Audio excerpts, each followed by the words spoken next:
Bonsoir à tous, bienvenue parmi nous. Vous êtes en plein cœur de l'appartement Épinal, bistrot vivant, situé 10 avenue Général de Gaulle.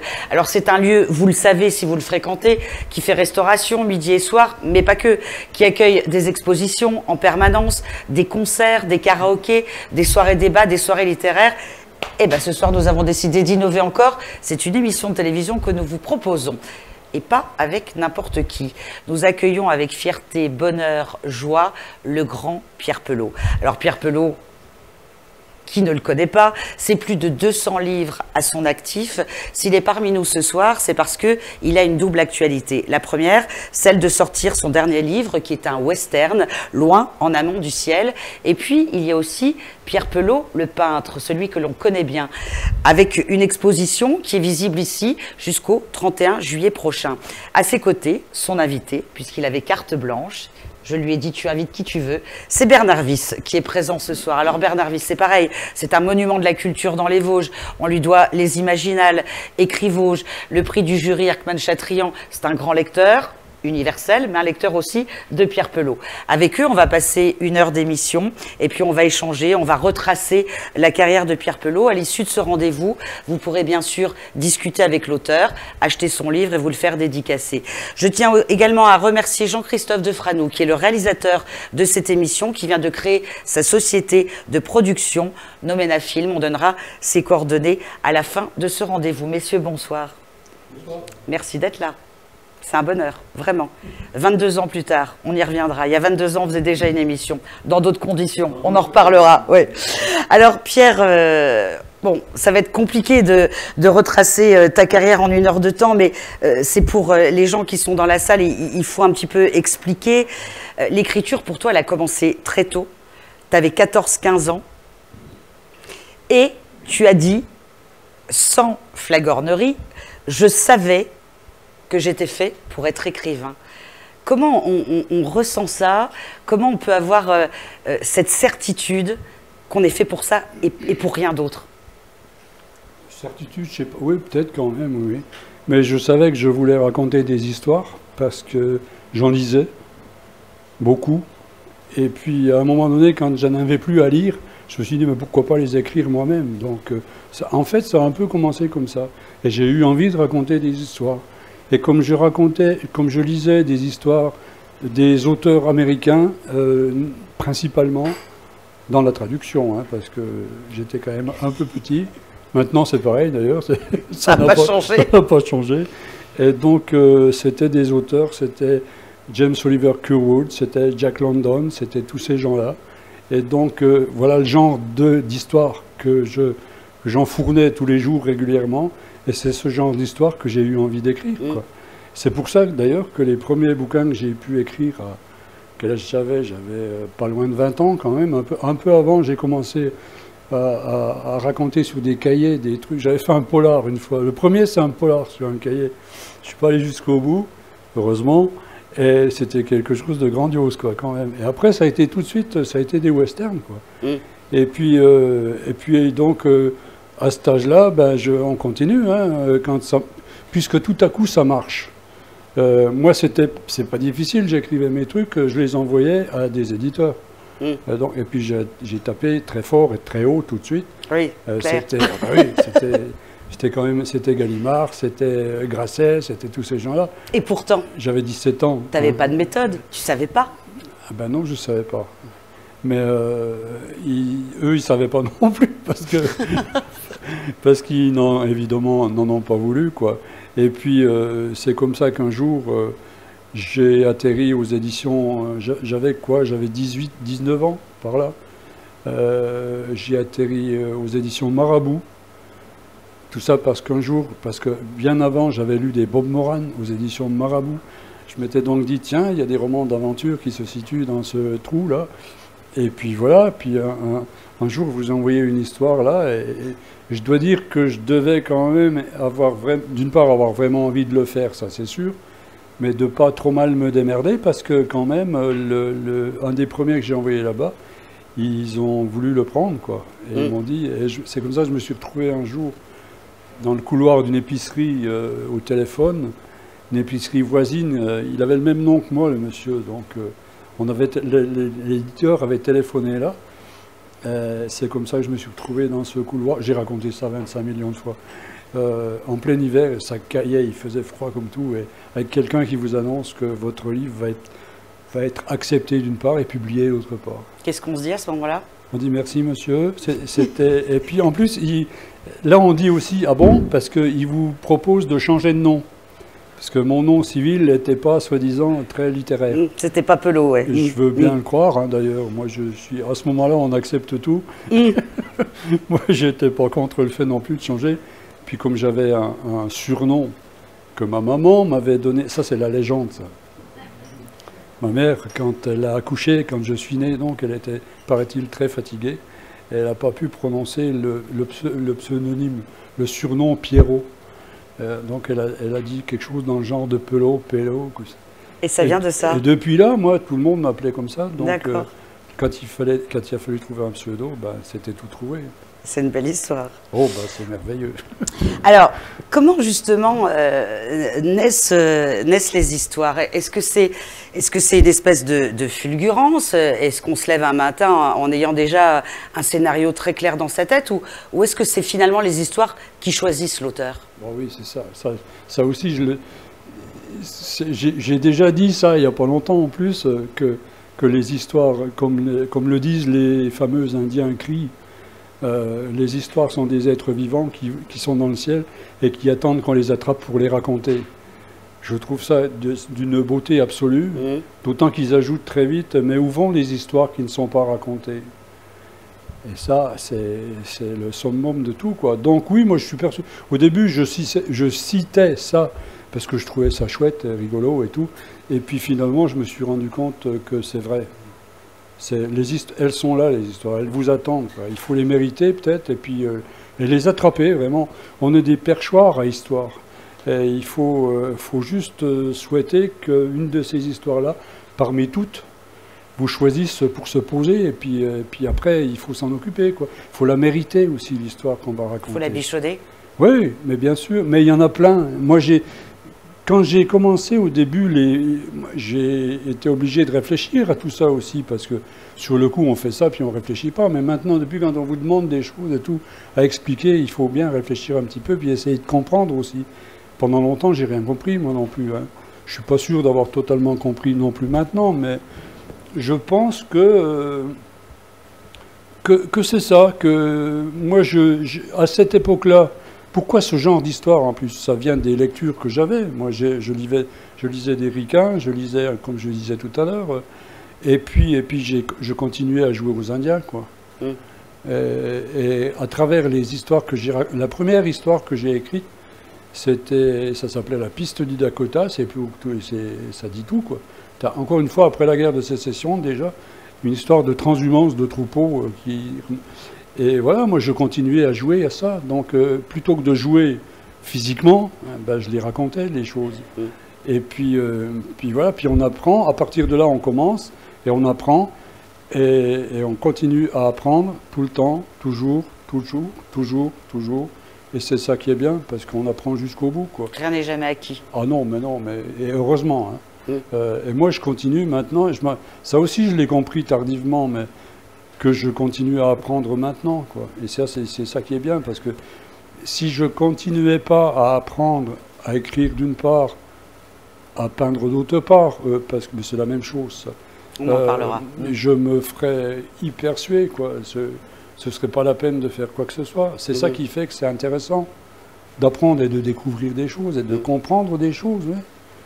De rester un éternel enfant, finalement, quelque part. Oh ben, j'espère. J'espère que je me suis arrêté un jour de grandir, en tout cas dans la tête, et qu'à partir de ça, j'apprends, là aussi. J'apprends peut-être à grandir aussi, je ne sais pas si c'est bon. Mais ça, j'ai découvert au fur et à mesure du temps, les bienfaits de l'apprentissage. Et heureusement qu'on continue comme ça. Pour moi, hein, je ne sais pas si tout le monde pense comme ça, je ne pense pas d'ailleurs, je ne crois pas. Mais c'est dangereux aussi de s'imaginer qu'à un moment donné, on est arrivé au but. Parce qu'après, qu'est-ce que c'est triste. Tu n'as plus envie de rien faire, bien sûr. arrivé. Donc, voilà.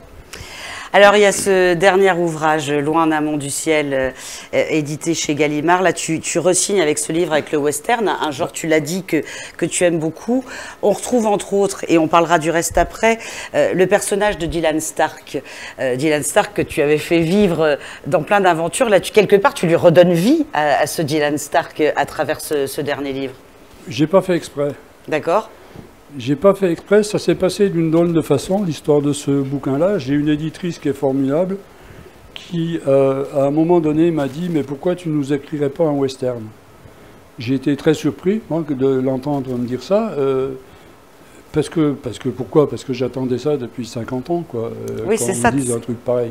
Mais elle me dit « Mais enfin, écoute, tu écris des westerns, nous, on publie des westerns. Qu'est-ce qu'il y a? Il n'y a rien de surprenant là-dedans quand on te demande la chose, quoi. » Donc j'étais très content et je me suis, comment dire, replongé dans l'atmosphère en question que finalement je n'avais pas tellement quitté. Oui, c'est ça. Parce que je me rends compte de ça après coup, c'est que parmi les quelques dizaines de bouquins que j'ai pu écrire, il y en a les bons 3/4 que finalement c'est des westerns. Dans l'atmosphère, dans l'émotion, dans tout ça, dans la construction. C'est ça, quoi. Même c'est des bouquins qui se passent ici, qui se passent chez moi, tout ça.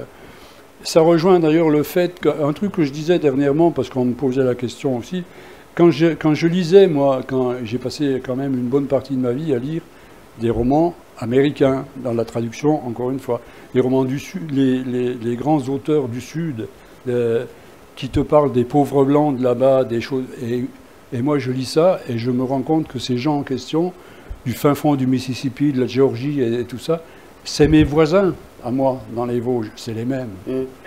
Le quart monde est là aussi, quoi. Bien sûr.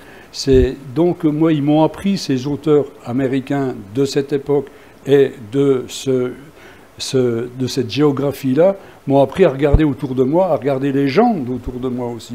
Et je me suis rendu compte que c'était un peu les mêmes. Donc, en écrivant des westerns et des choses comme ça, moi, j'écris sur les gens qui m'entourent, hein, aussi, quoi. Et puis là, donc, je me suis replongé dans cette atmosphère-là avec bonheur. Et je me suis retrouvé pareil à la fin de la guerre de sécession, parce que je connais tellement bien que quand je les écrivais, ces westerns du début, je connaissais beaucoup mieux l'histoire de la conquête de l'Ouest que l'histoire de France, hein. Moi, je lisais Faulkner à 14 ans. J'avais pas tout compris à 14 ans, non. Mais j'avais compris une chose, c'est que c'était formidable. Et c'est comme ça que j'y suis retourné après. Donc je lisais ces auteurs-là, mais je lisais pas, j'ai pas lu Dumas, machin, tous les grands classiques de français, je les ai pas lus, quoi. Alors je dis pas que c'est bien, hein, mais je suis même certainement passé à côté d'un tas de trucs bien, quoi. Mais je lisais pas ça, j'étais ailleurs, j'étais dans ce monde-là, dans ce monde parallèle-là. Parce que je crois beaucoup au monde parallèle aussi. Tu l'as dit, ce livre, il est à la fin de la guerre de sécession. C'est aussi l'histoire de sœurs vengeresses, des femmes, hein, qui... Bah oui, des sœurs, sont énervées, des femmes. Sont très énervées. Hein. Oui, des sœurs des femmes, bien sûr. Je sais que tu aimes aussi créer des personnages féminins. Je pense notamment à L'été en pente douce, mais il n'y a pas que. Qu'est-ce que tu aimes dans l'écriture de créer des héroïnes? Pendant longtemps, on m'a reproché de pas m'occuper des femmes dans les bouquins, justement. J'avais ce reproche-là. Mais t'as pas de personnages féminins. Et d'abord, je ne croyais pas que c'était vrai, mais en plus, à partir d'un certain moment, ouais, mais c'est très séduisant, quoi, tout simplement. Et puis j'aime bien les dames, moi j'aime bien les femmes, moi, en tant qu'humain, quoi, en tant qu'être humain, quoi, au moins autant que les mecs, hein, donc, mais peut-être plus les dames. Est-ce que c'est plus dur d'écrire des personnages féminins quand on est un homme? Pour moi, c'est pas dur. Pas dans ton cas, en tout cas. Oui. J'ai commencé à mettre le doigt dessus, si on peut dire, dans un roman préhistorique où j'ai raconté, il y avait donc un personnage, parce que je suis bien persuadé que les femmes, du début des temps, ont joué un très très grand rôle dans la civilisation, dans l'avancée de l'humain, quoi. Je suis sûr de ça, absolument. C'était matriarcal, tout ça. Et j'avais un personnage féminin qui accouche à moins de millions d'années. Je me suis fait un plaisir, mais c'était pas facile, hein, de raconter ça. Et derrière ça, on m'a dit, notamment des gynécologues, par exemple, m'ont dit, mais comment t'as fait? Qui c'est qui t'a... Comment... Eh bien, comment j'ai fait? Je me suis mis à leur place, quoi. J'ai accouché aussi. Et je sais que ça, dans ces conditions-là, en plus, avec des tigres aux dents de sabre qui rôdent, c'est pas facile. Quand vous avez un tigre qui vous guette, vous êtes en train d'accoucher, vous, quoi. Vous avez autre chose à penser qu'au tigre, mais il est là quand même. Donc, je me mets, comme tous ces gens-là, d'ailleurs, hein, c'est ça qui est le bonheur d'écrire et de raconter des histoires comme ça passe par là. Moi, tous ces gens de moins de 2 millions d'années, moi, j'étais là-bas. Pendant plusieurs mois, j'ai écrit 5 bouquins sur la préhistoire, comme ça. Pendant tout ce temps-là, c'était assez difficile de répondre au téléphone, hein, quand j'écrivais, parce que j'étais plus là, quoi. J'étais là aux abonnés très absents. Mais donc, c'est ça qui est bien, parce que les voyages, on les fait comme ça. Et rencontrer les gens, on les fait comme ça aussi. Aller voir les... Moi, je les ai connus. Je sais comment c'était. Je peux vous raconter tout comment c'était il y a moins de 2 millions d'années. Je sais, parce que j'y suis allé. Oui, tu l'as vécu. J'y suis. Et les westerns, c'est pareil. Et celui-ci, notamment, c'est pareil aussi. Et quand on parlait de Dylan Stark tout à l'heure, quand il a fallu écrire ce bouquin-là, quand il a fallu l'écrire. Je me retrouve donc, je retrouve la période après la guerre de Sécession, tout de suite le jour de la paix signé, qui n'était pas le jour de la paix réelle. C'est le début de la période de reconstruction dans le sud des États-Unis, après la guerre, non? Et c'est l'enfer. C'est pas difficile, c'est l'enfer, quoi. Tout comme après la guerre de 30 ans, que j'ai un peu évoqué aussi dans un autre truc, c'était l'enfer sur Terre. La guerre de 30 ans, qui n'a pas duré 30 ans non plus, mais beaucoup plus, même après les signatures de paix, après que les généraux et compagnie disent « Non, on arrête de jouer, les enfants ». Oui, tiens, donc, et là c'était pareil, la période de l'après-guerre de Sécession, c'est un chaos total, quoi. Et je me retrouve dans un pays que je connais, puisque dans la vallée d'Ozark où ça se passe, c'était là que vivait Dylan Stark, mon métis de la série d'avant, qui est parti à la guerre aussi un jour, et on ne sait pas ce qu'il est devenu, il s'en va. Après ma série, il s'en va. Bon. Et puis là, je me retrouve là, moi. Et Dylan, il avait des voisins, notamment des voisines. Une famille voisine, dont la grande sœur, la grande des 4 sœurs, il y en avait, lui était plus ou moins promise, comme ça. Bon. Et je me retrouve là. Ben, je continue l'histoire. Et toute cette histoire que j'aborde dans Loin, c'est la suite de ça. Et Dylan n'est toujours pas là. C'est son souvenir, hein, c'est son émotion qui est là. Et il ne fait que passer sur la fin, quoi. Parce que il y a 4 sœurs. C'est la fin de vie de 4 sœurs, dont une va finir plus tôt que les autres, d'ailleurs, très vite. Et puis c'est le cheminement de ces 3 survivantes, dont l'aînée essaye aussi d'une part de se venger de tout ce qu'elle a pu subir, et sa famille aussi, et en même temps de retrouver Dylan, qui était plus ou moins son promis. Oui. Et c'est en parallèle, ça. Et je ne dis pas s'il se retrouve, parce que... Bah non. Parce que sinon, personne ne va lire le livre. Bah oui, alors déjà, non. On va donner la parole à Bernard Wyss. Donc, j'ai dit qui tu étais. Tu es un grand ami de Pierre Pelot, un grand lecteur également. Je sais que tu as lu le dernier ouvrage, Loin en amont du ciel, que tu as lu au départ en PDF selon ta horreur, mais parce que le courrier n'arrivait pas. Qu'est-ce que tu as envie de nous dire, toi qui connais bien l'univers de Pierre, qu'est-ce que tu as envie de nous dire sur cet ouvrage, sans dévoiler bien sûr l'histoire, mais sur ton ressenti? Il y a beaucoup de choses à dire, en fait. Moi, j'étais surpris déjà du fait que Pierre renoue avec le western, parce que malgré tout ce que tu peux dire, tu avais quand même un peu lâché le Ça faisait longtemps. Voilà. J'ai calculé, c'est le 23e Dylan Stark dans la série. Ouais. Ah ouais. Parce qu'il y en a eu chez plusieurs éditeurs, il y en a même eu un ou deux chez Tintin même. Il y a eu, voilà, c'est le 23e roman s'intéressant à Dylan Stark.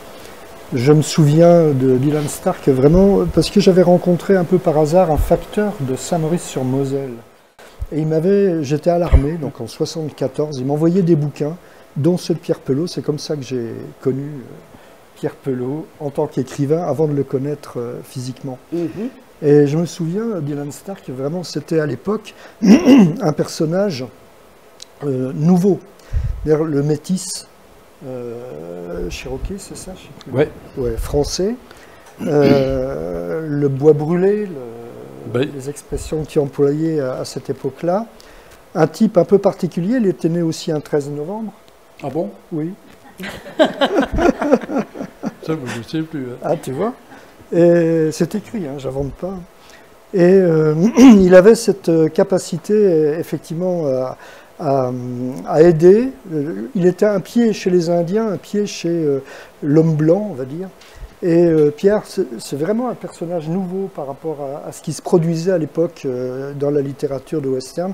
On avait l'habitude à John Wayne, hein, les Indiens se faisant tuer la plupart du temps, sauf les méchants qui tuaient les Français, mais c'était enfin les Blancs, c'était rare, mais bon, ça arrivait. Donc le personnage de Dylan Stark était très novateur. Et puis, oui, il y avait... en plus, il a publié 22 plus 1 romans qui n'étaient pas tout à fait dans l'ordre de l'histoire. Des fois, tu revenais un peu avant, enfin, etc. C'était assez marrant. Moi, je me suis amusé pendant tout un an ou deux à repérer les lieux, les dates, etc. et à essayer d'enquêter un peu sur le travail de l'écrivain. Qui ai-je entendu dire, ou c'est toi qui l'as dit, je ne sais plus, que tu avais travaillé sur des scénarios, je sais pas, enfin sur une trame qui pouvait aller jusqu'en 1880 même à un moment. Donc tu n'avais pas... Il s'est arrêté là, je pense qu'on est autour de 1870, c'est ça? Oh bah oui, moi aussi, oui. Voilà. C'est sûr que Il va dire si tu le dis, je te crois. Oui. Et donc tu as encore 10 ans à nous raconter Dylan Stark. Je me rappelle absolument plus d'avoir travaillé comme ça. Ah bah écoute, heureusement que tu es là. Parce que ben oui, qu'est-ce que tu veux. Donc c'est ça. Oui.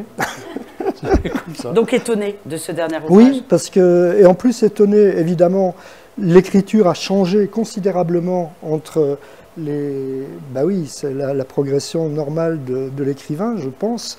L'écriture a changé considérablement entre les premiers Dylan Stark et celui-là. Ça, c'est une écriture, j'allais dire, de chair, de sang, plus qu'avant. Avant, il y avait de la chair et du sang, mais là, vraiment, le texte est puissant, est dru, et on se demande parfois, enfin moi, parfois j'ai même besoin d'un dictionnaire, dis donc. Mais c'est fabuleux, cette écriture. C'est vraiment... on est versé dedans. Quand il y a une scène, on la voit arriver. Quand tu lis le début de ce roman, il y a un type qui approche d'une ville à cheval, avec un cheval plus ou moins boiteux, qui sera peut-être pas si boiteux que ça. Enfin, bon, après, mais qui est mal en point. Mais qui est un peu mal en point. Enfin, que le type arrive...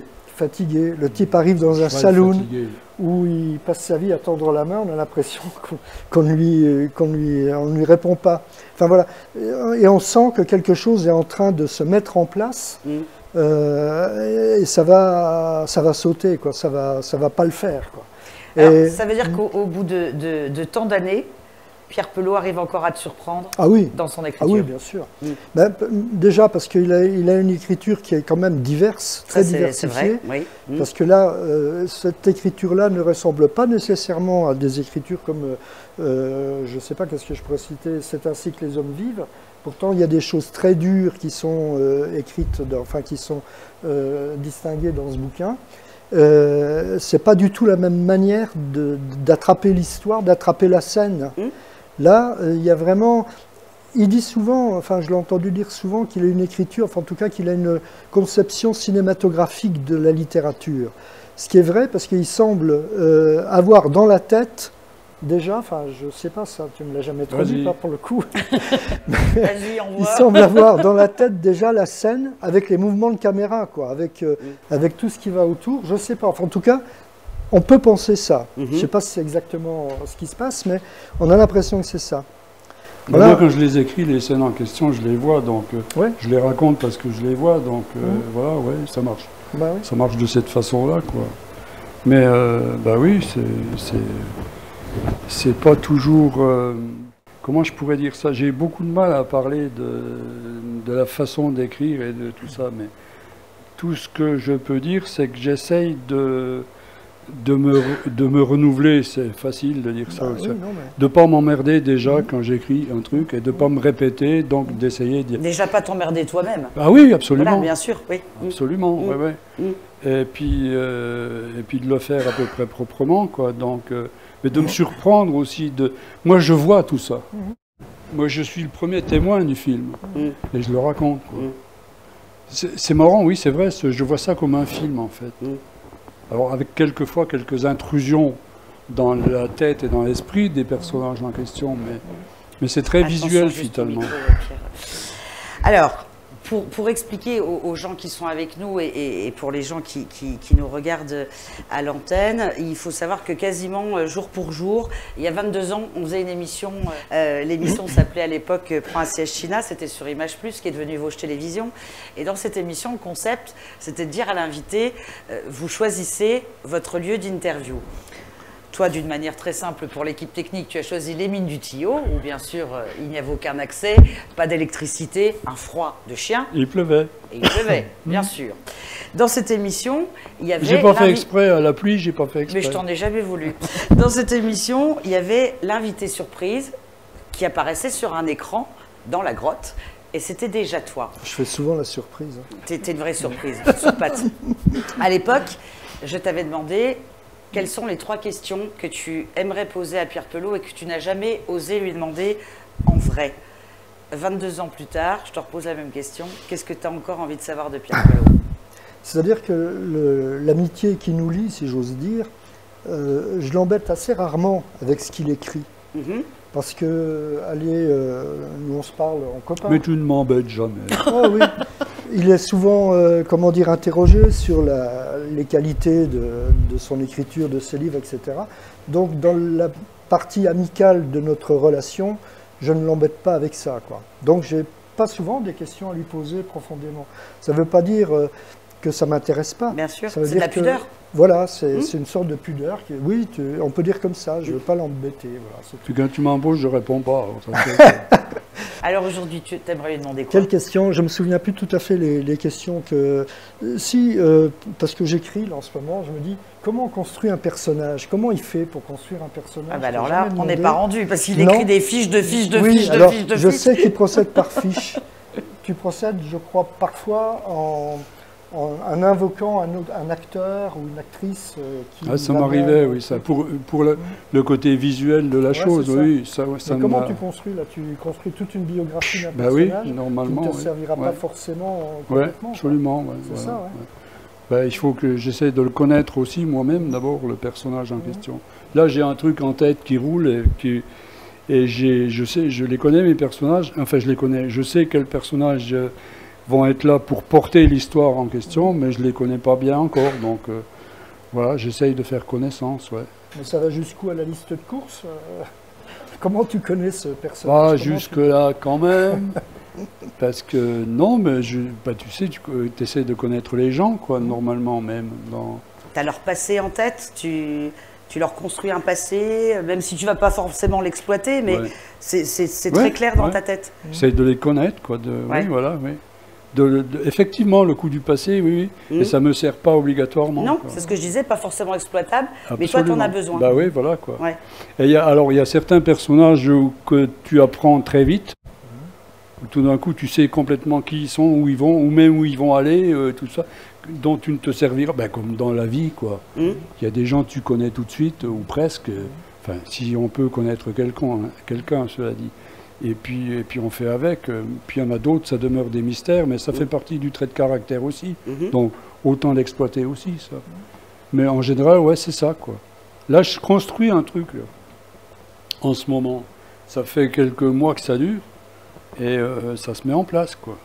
Alors je prends des notes, des fois qui me servent à rien, ou bien qui me servent. Ça dépend. Il y a des personnages qu'on connaît rapidement, puis d'autres comme dans la vie, hein, je pense. Mais même si tu l'exploites pas, ça fait partie du process créatif, de toute façon. Ouais. Ça n'est pas inutile. Ah ben non, je pense pas, non, non, non, non. Même si ça se voit pas à l'image. Bien sûr, ouais. Ouais. Non, ben non, ça sert à quelque chose. Hein. Vu l'encombrement du bureau que je peux apercevoir ici ou là, tu écris beaucoup de notes papier, tu n'es pas trop sur... C'est très rangé. Il m'a envoyé il y a 3 jours une photo de son bureau, c'était très rangé. Oui, parce qu'il vient de le ranger pour la première fois. Ah bah voilà, c'est ça. Alors, une question qui est peut-être un peu difficile, Bernard. Si tu ne devais garder qu'un seul ouvrage de Pierre Pelot, ce serait lequel et pour quelle raison? Il n'y en a pas beaucoup, hein, tu peux... Bon. Si, il y en a beaucoup. Il y en a beaucoup qui peuvent m'intéresser parce qu'il y a les... J'ai grandi, j'ai vieilli avec les œuvres de Pelot. Et il a écrit des bouquins dans pas mal de genres. Enfin, il ne faut pas employer le mot genre, mais il y avait des romans pour ados. Je vais vite, il va pas être content, mais... Il n'est pas content. Il n'est pas content. Pour ados, et ces bouquins-là m'ont fait naître un peu, avec Balzac, moi, par contre, à la littérature. Et puis, plus on vieillit, plus lui vieillit, plus... voilà. Donc, qu'est-ce que je peux dire? Il y en a un qui me vient évidemment à l'esprit, c'est ainsi que les hommes vivent, évidemment, que je tiens, que beaucoup tiennent d'ailleurs, comme le chef-d'œuvre de Pelot. Je crois que, voilà, c'est... Ça serait celui-là. Si vous ne l'avez pas lu, lisez-le, vraiment, je ne sais pas comment dire, mais il y a une certaine Apolline. Je vais d'ailleurs le relire, moi. Oui, c'est bien. Tu l'avais pas lu encore? Je l'avais pas lu complètement. J'ai lu le début, puis après j'étais passé à autre chose. Je te pose la même question. Si oui. Tu devais retenir qu'un seul de tes ouvrages parmi les plus de 200, lequel t'as le plus... Alors c'est difficile de parler de soi et de son propre travail, mais où tu te dis, non, là j'ai fait quelque chose dont je suis fier, si on peut utiliser le mot. Ah ouais, c'est dur ça. Ouais, je sais bien. Moi, je sais pas, j'avance dans une histoire, j'essaye de la construire au mieux possible, de l'écouter, j'essaye de faire connaissance avec cette histoire. Quand on parlait tout à l'heure des histoires qui flottent et qu'on attrape et que voilà, ben, j'essaye de la bien attraper et puis j'y vais et puis j'essaye de la rendre au mieux, de lui rendre bon. Et finalement, je suis jamais tout à fait satisfait de la chose. Et au bout du trajet, j'ai qu'une envie, c'est d'en démarrer une autre, mieux, quoi. Et puis une autre qui pousse là et qui doit se faire raconter aussi. Alors moi, je sais. Ça veut dire quoi? Que l'histoire parfaite, c'est toujours la prochaine et que celle qu'on écrit, c'est le brouillon de la suivante? Exactement. C'est ça?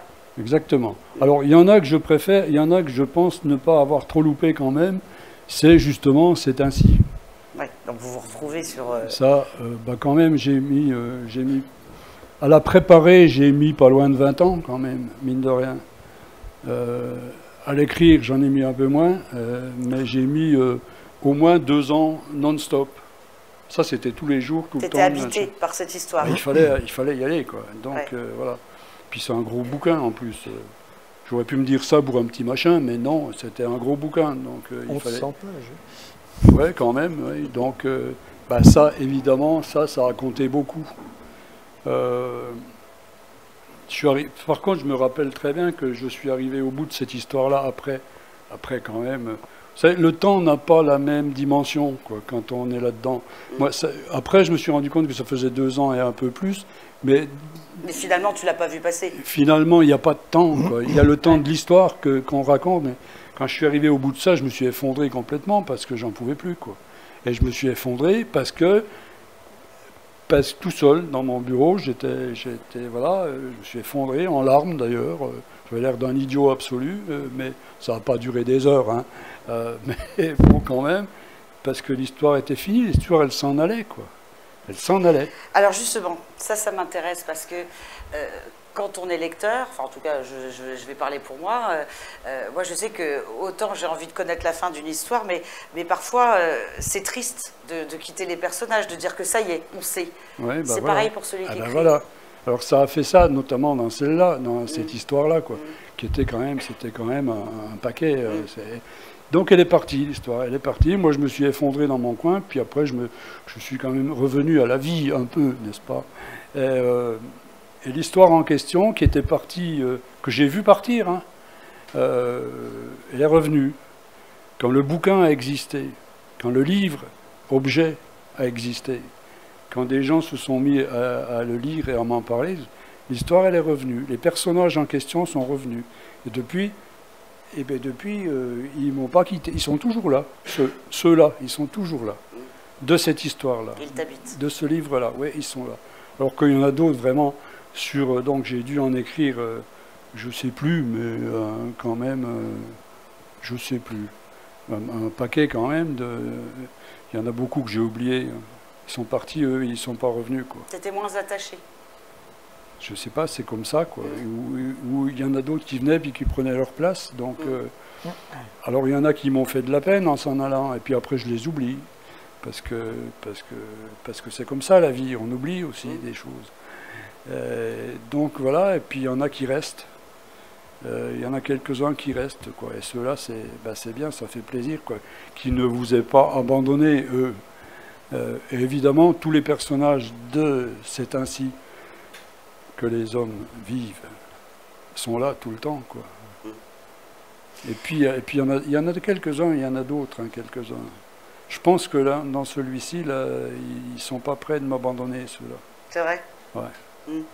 Je crois. Mais il serait temps, hein. On parlait tout à l'heure avec Bernard de ton travail d'écriture, le fait que tu crées tes personnages, que tu fasses des fiches de fiches, que tu te racontes leur vie et que tu exploiteras ou non. À l'inverse, la semaine dernière, tu étais à une table ronde aux côtés de Pierre Bordage, qui lui disait, alors moi, j'écris d'une traite. Et tu m'as confié, je sais pas comment c'est possible, je sais pas comment on peut écrire comme ça. Non, je sais pas, quoi. Il avance, c'est vachement bien s'il peut faire ça. Et puis, en général, le résultat, c'est pas trop mauvais. Quoi. Donc, moi, je sais pas. Non, moi, il faut que moi, quand je l'écris, l'histoire, quand je me mets à l'écrire, l'histoire, je sais tout. J'ai plus qu'à l'écrire, quoi. J'ai plus qu'à la raconter, quoi. Voilà, c'est tout. Et lui, ça a l'air de pas être le cas du tout. Et quand tu écris, c'est du non-stop?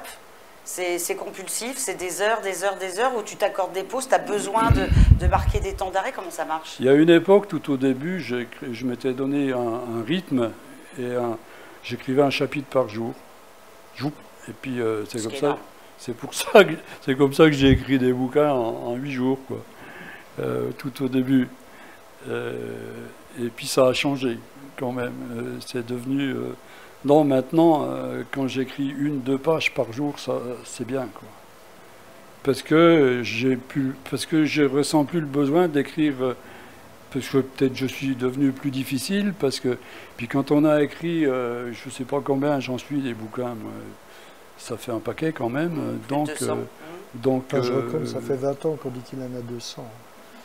Ouais, je ne sais plus, donc, mais 230. Non, peut-être pas. Moi, j'ai besoin de ne pas me répéter, moi, tout seul, avec de les raconter autant. J'ai besoin de ne pas m'emmerder, moi, en les racontant, tout ça. Donc, ça a changé, évidemment, quoi. Et c'est ça qui est bien. C'est ça qui fait que j'ai toujours... C'est ce que tu disais, c'est jamais acquis, tu apprends tout le temps. Non, ouais. Et même la méthode est différente. Ouais. C'est ça qui est bien. Puis moi, j'ai besoin de ça, que ce soit comme ça. Si je m'embêtais à faire ça, c'est pas la peine. On peut très vite raconter toujours de la même façon la même histoire sur un plan. Machin. Alors ça, c'est d'une facilité hallucinante. Une fois qu'on a un affaire qui marche à peu près comme ça, on peut faire tout le reste comme ça. C'est facile, quoi. Il y en a qui le font. Ben, oui, sûrement. Mais on s'emmerde. Absolument. Et c'est pas bien pour l'histoire qu'on raconte non plus, parce que c'est pas non plus être très poli vis-à-vis d'elle, quoi. Bien sûr. Il faut la respecter, son histoire. Ah, absolument. Voilà, c'est ça. Le truc, c'est ça. C'est simplement ça. Donc, il faut qu'elle le mérite aussi, après tout. Il n'y a pas, pas que nous. Et pas que dans un sens, double échange. Et puis, donc, je le disais en préambule dans l'édito, il y a Pierre Pelot, l'artiste peintre. Alors, c'est moins connu du grand public. Hein. Moi, je m'en suis rendu compte ici. Les clients qui viennent, qui me disent Pelot, c'est le même. C'est l'écrivain? Oui, c'est le même. Alors, est-ce que quelque part, la peinture, même si le médium est différent, est-ce que c'est aussi une forme de raconter une histoire? Moi, j'en suis persuadé, oui. Ouais. Moi, au début, c'était ça que je voulais faire. Moi, au début, quand j'étais tout petit, quand j'avais 14, 15 ans et tout ça, je voulais être Van Gogh, moi. Et donc, je me suis aperçu très vite que la place avait été prise à un moment donné, et puis que c'était plus la peine d'y remettre les pieds, quoi. Parce que ça, c'est. T'as pris des cours de peinture ou t'es autodidacte? J'ai appris à dessiner, si tant est qu'on puisse apprendre comme ça aussi rapidement. J'ai pris des cours à l'école ABC du dessin, par correspondance. D'accord. J'ai appris à dessiner, mais je ne suis pas le seul. J'ai appris par la suite que d'autres grands aînés, ou devenus des aînés, avaient fait. Jean Solé, par exemple, que tout le monde a appris à dessiner comme ça. Il y en a eu d'autres. Il y a, ne serait-ce que, comment il s'appelle, Giraud. Giraud a fait un passage par l'école ABC. Il a abandonné très vite, il a compris qu'il fallait mieux pas faire ça. Mais voilà, quoi. Donc on apprend et puis on y va, quoi. Et est-ce que on parlait de quitter un personnage quand on écrit, quand on peint, c'est différent, là, sous les yeux. Est-ce qu'il y a une tristesse quand la peinture se termine ou c'est un sentiment qui est différent? Non, c'est pas de la tristesse, là. C'est quand on a l'impression, c'est qu'une impression, hein, quand on a l'impression qu'on est à peu près arrivé à ce qu'on voulait, déjà, il y a du soulagement, on se dit, ouf, ça va, c'est pas... Et puis, on a quand même... Enfin, je dis on, mais ça veut dire moi, c'est très personnel quand même, ça. On a quand même qu'une envie, c'est de recommencer très vite pour en faire une autre, quoi. Pour faire autre chose. Comme l'écriture, hein, pareil. Quand on arrive au bout d'un bouquin écrit, c'est formidable d'être arrivé au bout. C'est vachement bien. Objectif atteint, oui. Déjà, on peut souffler un peu, et puis mais on n'a qu'une envie, c'est de s'occuper du prochain qui vient, quoi. Parce que j'arrête pas d'avoir envie de ça, quoi. Les histoires, elles se bousculent. Les personnages, ils se bousculent. On a toujours envie de ça. À un moment donné, j'ai traversé quand même une période un peu difficile où j'avais plus envie d'écrire. Je voulais laisser tomber tout. Parce que dans le monde de la littérature et tout ça, je me sentais tout à coup plus bien à ma place du tout, quoi. Et puis j'en ai eu marre. Et j'en ai eu marre de façon costaude, hein. Ça a duré 8 jours, quoi, parce que après, tout de suite, c'est impossible, tout simplement. Donc, ça t'a rattrapé, l'envie t'a rattrapé. Oui. Oui. Est-ce qu'aujourd'hui, quand on s'appelle Pierre Pelot, est-ce qu'on se sent autant peintre qu'écrivain? Est-ce que c'est la même égalité? C'est un peu pareil. Ouais. Forcément plus écrivain, puisque quand même, j'en ai donc un certain nombre dernièrement, que des peintures, il y en a beaucoup moins. Il y en a pas mal quand même. Hein. Oui, mais il y en a beaucoup moins quand même, parce que justement, au départ, quand je voulais être peintre, donc ne faire que ça, je veux dire, faire de la bande dessinée. Au début, je voulais faire de la bande dessinée. J'en ai fait, d'ailleurs, qui n'a pas été publié jamais, mais qui existe. Hein. Donc, c'était des histoires aussi, c'était raconter des histoires aussi, mais les dessiner en même temps. Donc, il y en a quelques-unes comme ça, mais ça, c'est vachement difficile, ça, c'est un peu... Puis comme je voulais jamais sortir de mon trou, c'était un peu plus difficile aussi pour les vendre, ce genre de trucs. Bon, moi, voilà, c'est toujours un peu ça, c'est raconter des histoires. Alors, dessiner, en peinture, c'est pareil. Mais est-ce que, comme l'écriture, la peinture te choisit?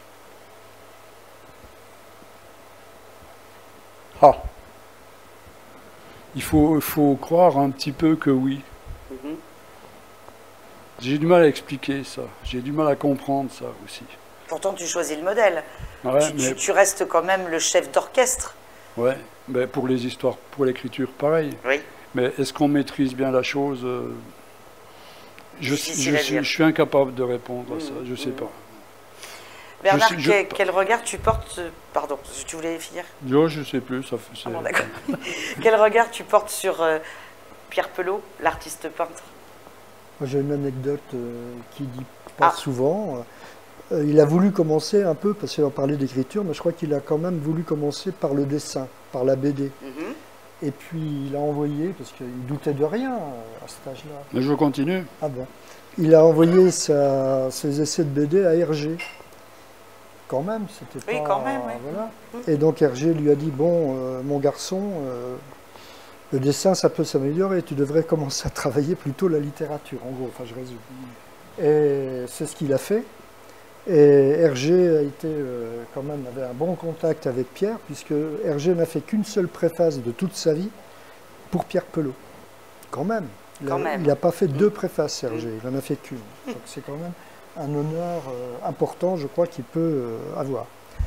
Quant aux peintures, oui, ben, ça fait longtemps que je sais, parce que ça fait longtemps qu'on a organisé les premières expos, un petit peu, enfin en tout cas de mon côté, dans les années 90, à peu près. Oh, j'ai tapé sur mon micro, les mecs. T'as tapé sur ton micro, oui. Et on voit, il a plusieurs thématiques qui sont intéressantes. Et il y en a une qu'on ne voit pas trop ici, c'est le petit cycliste jaune.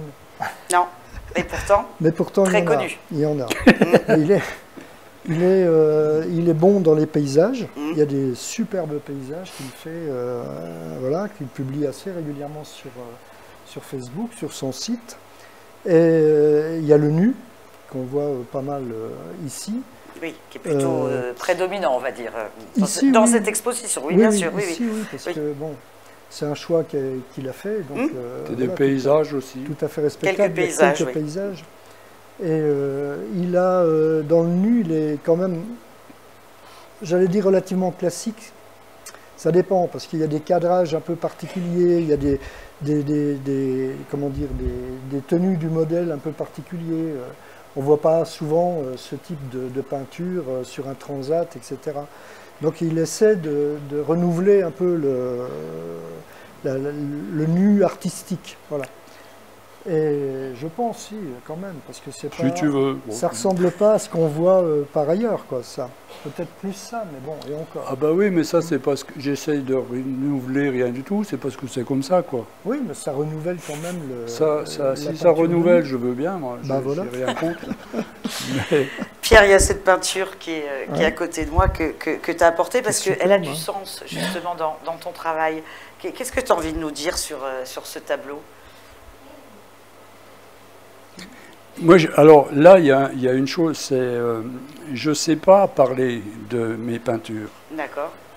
Ce que j'ai envie de dire, elle a servi de modèle pour un autre tableau, qui est ici d'ailleurs, qui est caché, qu'on ne voit pas, un plus grand, quoi.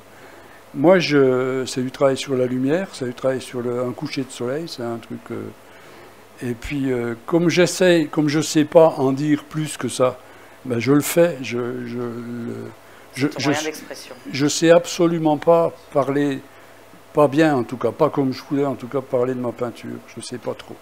Alors en revanche, je te dis quelque chose qui m'interpelle, c'est que tu parles de lumière, et c'est vrai que la lumière, elle est très présente dans tes toiles, elle est travaillée. A contrario, les écrits sont très sombres. Ouais. Ça j'aurais pu dire ça effectivement, que c'est un boulot sur la lumière, surtout dans les peintures. Mais cette dichotomie, c'est Pierre Pelot, finalement? Bah oui, bien sûr que oui, ouais. Mais j'espère que dans les écrits, il y a pas mal de lumière quand même aussi. Mais il y a une noirceur qui est présente tout de même.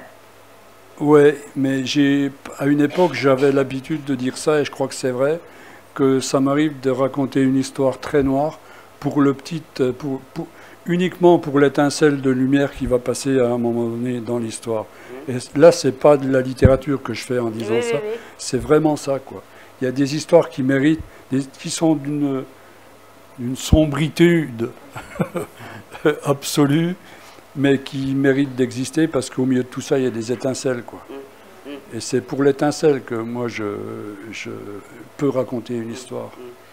Alors, forcément, l'étincelle, pour qu'on la voie, il faut que le reste soit sombre. Hein. Nécessairement. Dans tous les romans que tu as écrits, la presse l'a dit, tu as exploré quasiment tous les genres. Toi, tu dirais, qu'est-ce que tu n'as pas écrit? Ben, je ne sais pas. Le prochain, là, celui qui va venir bientôt, que je n'ai pas encore écrit, celui-là, tiens. Un livre de cuisine. Là, parfait. T'as fait? J'ai fait dans un recueil de nouvelles, il y a des recettes. Oui, pas beaucoup. C'est vrai. Alors, une question qui n'a rien à voir avec l'écriture, encore que, ni avec la peinture, encore que également. Je sais, à titre personnel, que tu es quelqu'un d'engagé et que tu as des idées, que tu observes la société pour écrire, tu es obligé de te documenter, donc tu es très au fait. De cette époque-là qu'on vient de traverser avec le Covid, le confinement, les auto-attestations, on s'autorisait à sortir de chez nous pour s'autoriser à rentrer. Qu'est-ce que tu te dis de cette époque-là? Est-ce que tu rêverais d'avoir 20 ans aujourd'hui ou est-ce que tu es content d'être le Pierre Pelot d'aujourd'hui dans cette société actuelle? Oh, ça me va très bien d'être comme ça, même si je suis fatigué, parce que je suis fatigué. Bien sûr que je suis fatigué. Mais je suis quand même content d'être fatigué pour une raison. La raison pour laquelle je suis fatigué, je suis content. D'accord. Parce que derrière, il y a quand même pas mal de trucs que je suis content d'avoir fait. Qui m'ont fatigué peut-être, et puis que maintenant, bon, je ne les ferai plus de la même façon, c'est sûr, mais c'est bien comme ça, c'est bien, quoi. C'est vrai que c'est pas facile, c'est vrai que c'est... pourvu que je continue à pouvoir les raconter, mes histoires, et comme elles viennent, quoi. Pourvu que je puisse continuer à les attraper pendant un certain temps encore, tout va bien, mais c'est vrai que c'est plus difficile. Mais ça, c'est peut-être... Quand on est vieux, on court moins vite. On fait enfin, quand on est vieux, quand on a pris de l'âge, il ne faut pas non plus que je déconne, parce que... Ouais. Hein, tu vas pas t'auto-flageller non plus. Non plus, parce alors. que déjà, alors, je supporterai pas déjà. Mais non, mais on fait les choses moins facilement, mais c'est bien en fait. C'est pas bien de faire les choses trop facilement finalement. T'as besoin d'avoir un peu de fil à retordre? Ça fait partie du process? Écoute, c'est arrivé comme ça, et puis tu te rends compte au bout d'un moment que ça passe par là, quoi. Et puis, mais c'est très bien, quoi. C'est des bonnes bagarres, ça. En fait, j'aime bien me bagarrer, finalement. Oui, tiens. J'avais jamais réfléchi trop à ça, mais ouais. Non, c'est bien, tout est bien. Toi, Bernard, ce monde actuel? Vous avez 2 heures. Moi, je suis un peu déçu de la société actuelle. Bon, je ne peux pas changer grand-chose. J'ai essayé à plusieurs reprises, à ma modeste mesure. Mais bon, je ne vais pas continuer à me battre sur ce terrain-là pendant très longtemps. Je vais profiter de la disponibilité que je suis en train de m'octroyer depuis quelques semaines pour pouvoir faire des choses que j'avais préméditées depuis longtemps. Lesquelles? Pendant toute une carrière professionnelle chargée, tu dis vivement la retraite, que je puisse faire ceci, cela. Puis en fait, tu faisais toujours quelque j'ai jamais chose. Pu. Oui, voilà. Ça fait 8-9 ans que je suis en retraite, j'ai jamais pu. Donc cette fois-ci, je dis, on va s'y mettre. Donc penser à soi. Je vais essayer de rattraper les 200 bouquins. Non, je plaisante. Non, mais c'est ça le message aujourd'hui, c'est penser un peu à soi. Oui, je crois qu'il faut penser à soi. C'est pas ce que j'ai fait de mieux dans ma vie, mais bon, je pense que... Il n'est jamais trop tard. Bon, voilà. Donc on va le faire. Pierre Pelot, on va conclure. Tu disais que... Non, on ne va pas conclure. Non, parce que... Parce que c'est mal. On a plein de trucs. Tu disais que... Ça commençait à être intéressant. Oui. Tu as toujours des histoires en tête. Tu es déjà sur l'écriture du prochain? Ah oui. Bah oui, bien sûr, oui. C'est pas encore l'écriture, mais c'est les fiches. C'est les rouages qui... Voilà. Et puis s'il n'y en avait qu'un, ça irait, mais il y en a un autre tout qui pousse derrière et qui est énorme. Celui-là, je ne sais pas si je vais y arriver. Je ne sais pas si j'y arriverai parce que c'est vraiment un truc énorme, quoi. C'est vrai? Ouais. Et c'est tout. Ça te prend la tête? Non, ça ne me prend pas la tête, mais je me dis, il faut que je fasse ce truc-là aussi. Et puis, est-ce que j'aurai le temps, tout bêtement? Parce qu'il arrive un moment, tu sais ou pas, mais... quand on a 20 ans, n'est-ce pas? Et puis que l'avenir, on s'en fout d'une part, et puis c'est juste un truc devant, quoi. Mais on a tout le temps. Quand on a 3 fois 20 ans et plus, c'est plus pareil, quoi. Ça j'ai appris ça. Ça, je ne savais pas. J'ai appris. Donc le temps qui reste, le temps qui nous est imparti. Qu'on ne connaît pas. Qu'on ne connaît pas, mais ça a quand même des risques d'être petit plutôt que grand. Je ne sais pas si ça suffira, quoi. Et ça, quelque part, d'ailleurs, j'y pense pas, et c'est très bien comme ça, mais quand j'y pense quand même, quelquefois, ça m'emmerde profondément de penser à ce genre de truc. Longue vie à toi, Pierre Pelot. Je rappelle que Loin en amont du ciel vient de sortir aux éditions Gallimard, et pour les gens qui sont présents dans la salle, ils peuvent te poser des questions et te rencontrer à l'issue de cette émission. Bernard, merci d'avoir accepté d'être l'invité de mon invité. Et puis il y a aussi donc l'exposition de Pierre Pelot qui est à voir jusqu'au 31 juillet à l'appartement 10 avenue du Général de Gaulle. Je voulais remercier encore particulièrement Jean-Christophe Defrano, qui est le réalisateur de cette émission, qui a travaillé vraiment de manière acharnée toute la journée pour que cette émission ait lieu.